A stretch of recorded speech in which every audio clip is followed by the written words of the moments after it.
Abraham took another wife, whose name was Keturah.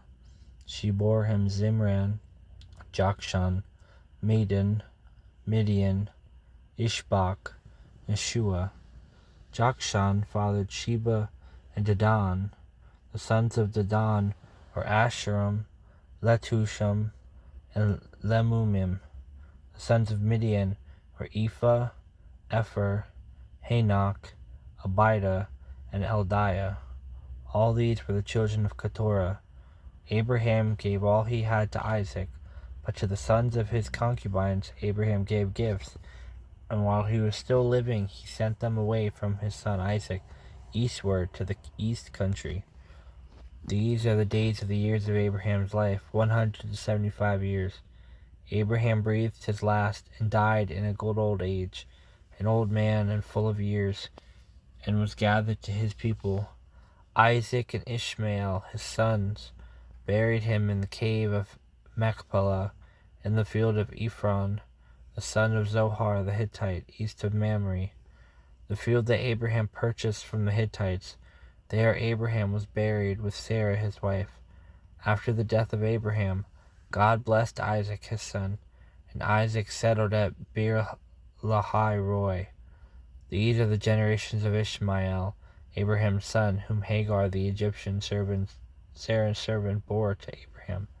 These are the names of the sons of Ishmael, named in the order of their birth: Nebaioth, the firstborn of Ishmael, and Kedar, Adbeel, Midsam, Mishma, Duma, Mesa, Hadad, Tema, Jetur, Naphish, and Kedemah. These are the sons of Ishmael, and these are their names by their villages and by their encampments, 12 princes according to their tribes. These are the years of the life of Ishmael, 137 years.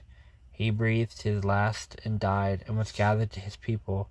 They settled from Havilah to Shur, which is opposite Egypt, in the direction of Assyria. He settled over against all his kinsmen. These are the generations of Isaac, Abraham's son. Abraham fathered Isaac, and Isaac was 40 years old when he took Rebekah, the daughter of Bethuel, the Aramean of Padan Aram, the sister of Laban the Aramean, to be his wife. And Isaac prayed to the Lord for his wife, because she was barren. And the Lord granted his prayer, and Rebekah his wife conceived. The children struggled together within her. And she said, "If it is thus, why is this happening to me?" So she went to inquire of the Lord. And the Lord said to her, 2 nations are in your womb, and 2 people from within you shall be divided. The one shall be stronger than the other, the older shall serve the younger. When her days to give birth were completed, behold, there were twins in her womb. The first came out red, all his body like a hairy cloak. So they called his name Esau. Afterward his brother came out with his hand holding Esau's heel.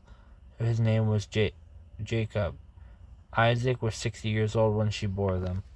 When the boys grew up, Esau was a skilled hunter, a man of the field, while Jacob was a quick man, dwelling in tents.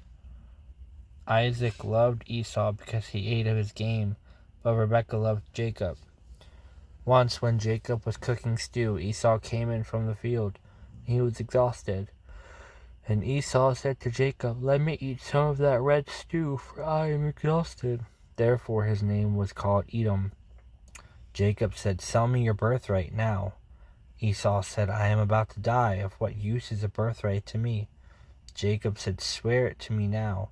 So he swore to him and sold his birthright to Jacob. Then Jacob gave Esau bread and lentil stew, and he ate and drank and rose and went his way. Thus Esau despised his birthright. Son, keep my words and treasure up my commandment with you. Keep my commandments and live. Keep my teaching as the apple of your eye. Bind them on your fingers. Write them on the tablet of your heart. Say to wisdom, "You are my sister," and call insight your intimate friend, to keep you from the forbidden woman, from the adulteress with her smooth words. For at the window of my house I have looked out through my lattice, and I have seen among the simple, I have perceived among the youths a young man lacking sense, passing along the street near her corner, taking the road to her house in the twilight, in the evening, at the time of night and darkness. And behold, the woman meets him, dressed as a prostitute, wily of heart. She is loud and wayward. Her feet do not stay at home. Now in the street, now in the market, and at every corner she lies in wait. She seizes him and kisses him, and with bold face she says to him, I had to offer sacrifices, and today I have paid my vows. So now I have come out to meet you, to seek you eagerly, and I have found you. I have spread my couch with coverings, colored linen from Egyptian linen. I have perfumed my bed with myrrh, with aloes and cinnamon. Come, let us take our fill of love until the morning. Let us delight ourselves with love, for my husband is not at home. He has gone on a long journey. He took a bag of money with him. At full moon he will come home. With much seductive speech she persuades him. With her smooth talk she compels him. All at once he follows her, as an ox goes to the slaughter, or as a stag gets caught fast, till an arrow pierces its liver, as a bird rushes into a snare. He does not know that it will cost him his life. And now, O sons, listen to me, and be attentive to the words of my mouth. Let not your heart turn aside to her ways. Do not stray into her paths. For many a victim has she laid low, and all her slain are a mighty throng. Her house is the way to Sheol, going down to the chambers of death.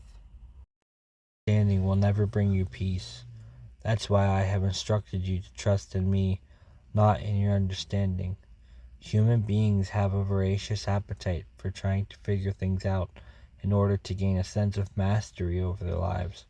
But the world presents you with an endless series of problems. As soon as you master one set, another pops up to challenge you. The relief you have anticipated is short-lived.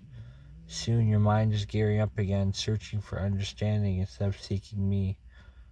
The wisest of all men, Solomon, could never think his way through to peace. His vast understanding resulted in feelings of futility rather than in fulfillment.